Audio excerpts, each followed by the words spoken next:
শনিবার দুর্গাপুরে দলের কর্মী সভায় গিয়ে পাড়ুইকাণ্ডে অভিযুক্ত অনুব্রত মণ্ডলের পাশে দাঁড়িয়েছিলেন মমতা বন্দ্যোপাধ্যায়। 72 ঘন্টার মধ্যে ফের নাম না করে বীরভূম জেলা সভাপতির পাশেই দাঁড়ালেন তিনি।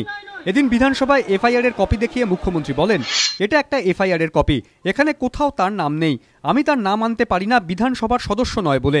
দুর্গাপুরে দলীয় কর্মসূচিতে গিয়েছিলাম, ওটা সরকারি অনুষ্ঠান নয়। একজনের নামে বলা হচ্ছে, তাকে কেন ধরা হচ্ছে না? কিন্তু প্রথম এফআইআর এর কপি আমার হাতে আছে, ভিকটিমের স্ত্রীর করা এফআইআর, এতে কোথাও তার নাম নেই।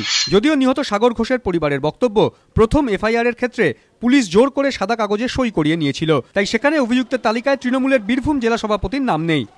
প্রথম পুলিশ একটা এফআইআর জোর করে ভোরবেলায় লিখিয়ে নিয়ে যায়, যারা ওই সুব্রত রায় ভগীরথ ঘোষের সঙ্গে যে 4 জনের নাম রয়েছে, ওরা এই ঘটনায় যুক্ত নয় বলেছিলাম।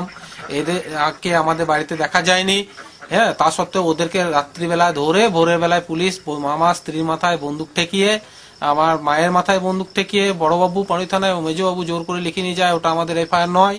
এফআইআর প্রসঙ্গে বলার সময় এদিন অবশ্য কারো নাম নেননি মুখ্যমন্ত্রী। শনিবার দুর্গাপুরে এক দলীয় কর্মসূচিতে গিয়ে পাড়ুইকাণ্ডে অভিযুক্ত অনুব্রত মণ্ডলকে ভালো সংগঠক বলেন মমতা বন্দ্যোপাধ্যায়। এই তো কেষ্ট বসে আছে, ওর পেছনে কেউ কেউ লাগে নানা রকম ভাবে, কিন্তু ভালো সংগঠক, ভালো কাজ করে আমি জানি। যে ভালো সংগঠক তার জন্য আমি লাস্ট অব্দি যে সত্যি কাজ করবে।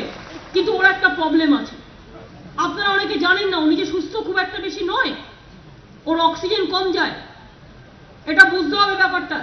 ওকে অক্সিজেন নিয়ে ঘুরতে হয়। আমরা যেন সব ব্যাপারটা একটু মানবিকভাবেও দেখি। এদিন বিধানসভায় কারো নাম না করলেও নিহতের পরিবারের দায়ের করা প্রথম এফআইআর কপিতে তার নাম নেই বলে মমতা বন্দ্যোপাধ্যায়ের ইঙ্গিতে অনুব্রত মণ্ডলের কথা বলে তার পাশে দাঁড়িয়েছেন বলে মনে করছে রাজনৈতিক মহল। এবিপি আনন্দ।